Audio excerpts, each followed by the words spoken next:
قرآن کریم میں بیان شدہ واقعات اور قصص میں سب سے بڑا قصہ موسیٰ علیہ السلام کا ہے۔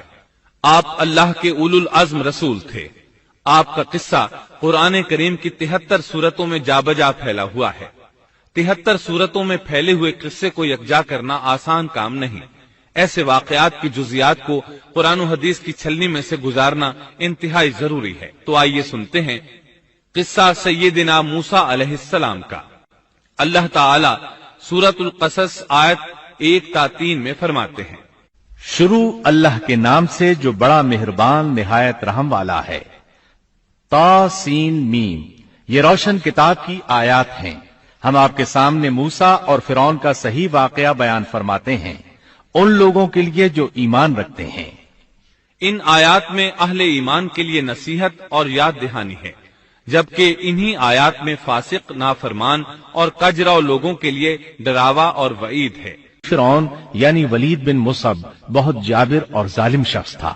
ظلم و جبر کی ان آخری حدوں کو پہنچ گیا تھا جن تک شاید انسانوں میں سے کوئی بھی نہ پہنچا ہوگا، یہاں تک کہ اس نے رب ہونے کا دعویٰ کر دیا۔ وہ اللہ تعالیٰ کا انکار کرتے ہوئے کہا کرتا تھا۔ فرعون کہنے لگا، اے درباریو، میں تو اپنے سوا کسی کو تمہارا معبود نہیں جانتا۔ کہنے لگا، تم سب کا رب میں ہی ہوں۔ اس نے الوہیت اور ربوبیت دونوں میں اللہ تعالی سے جھگڑا کیا۔ یقیناً فرعون نے زمین میں سرکشی کر رکھی تھی اور وہاں کے لوگوں کو گروہ گروہ بنا رکھا تھا اور ان کے ایک فرقے کو کمزور کر رکھا تھا، اور ان کے لڑکوں کو تو ذبح کر ڈالتا تھا اور ان کی لڑکیوں کو زندہ چھوڑ دیتا تھا۔ بلا شک و شبہ وہ تھا ہی فساد کرنے والوں میں سے۔ اس نے لوگوں کے گروہ اور جماعتیں بنا رکھی تھیں۔ فرعون کے زمانے میں بنی اسرائیل سب سے حقیر اور کم درجہ قوم تھی۔ فرعون نے انہیں حد درجے ذلیل اور بے عزت بنا رکھا تھا۔ سبھی کو معاشرے میں نچلے طبقے میں شمار کیا جاتا تھا، جبکہ مصر میں یہی لوگ شاہانہ زندگی گزارا کرتے تھے۔ فرعون نے اعلان کرا رکھا تھا کہ بنی اسرائیل سب کے سب غلام ہیں۔ وہ ان سے زر خرید غلاموں کی طرح مزدوری لیا کرتا تھا۔ ان کی عورتوں سے لونڈیوں باندیوں جیسا برتاؤ کیا جاتا تھا۔ وہ جو چاہتا تھا ان سے کرتا تھا۔ اس نے یہ حکم اپنی رعایا میں عام دے رکھا تھا۔ مصر کے باشندے اعلیٰ درجے کے لوگ سمجھے جاتے تھے، وہ قبطی کہلاتے تھے۔ فرعون نے بنی اسرائیل کو غلام اور محکوم بنا رکھا تھا، اور اس نے ان میں سے ایک فرقے کو کمزور کر رکھا تھا۔ بنی اسرائیل اس ذلت سے نجات پانے کا انتظار کر رہے تھے، اور اس کی وجہ یہ تھی کہ انہیں ایک بشارت ملی ہوئی تھی۔ اس کے مطابق ان کا نظریہ تھا کہ فرعون کے گھر سے ایک بچہ نکلے گا جو انہیں نجات دلائے گا، اور یہ بھی بیان کیا جاتا ہے کہ یہ بشارت انہیں اس طرح ملی تھی کہ خود فرعون نے خواب دیکھا تھا کہ بیت المقدس سے آگ نکل کر مصر کی جانب بڑھتی چلی آ رہی ہے۔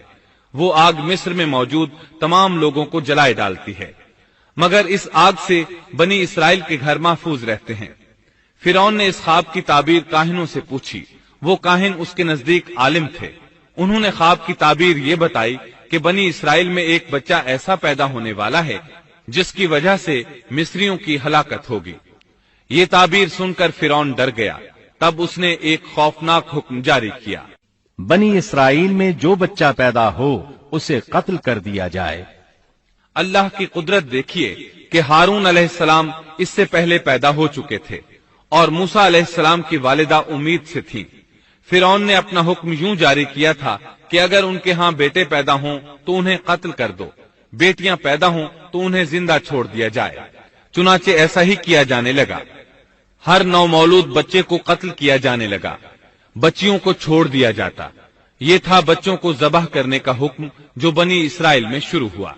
اس کا طریقہ انہوں نے یہ اختیار کیا کہ ہر حاملہ خاتون کی نگرانی شروع کر دی۔ دایا عورتوں کے ذمے یہ ڈیوٹی لگائی کہ حاملہ مستورات کی اطلاع دیں گی، اور جو دایا اطلاع نہ دیتی اسے بھی قتل کر دیا جاتا۔ اس طرح فرعون اور اس کے وزیروں کو ہر نو مولود سے باخبر رکھا جاتا تھا۔ ان دنوں سیدنا موسیٰ علیہ السلام کی والدہ اپنے حمل کے ابتدائی دنوں میں تھیں۔ انہوں نے اس بات کو چھپائے رکھا اور دایا کا کام کرنے والی عورتوں سے بھی خود کو چھپائے رکھا، یہاں تک کہ درد ذہ کا وقت آ پہنچا اور انہوں نے بچے کو جنم دیا۔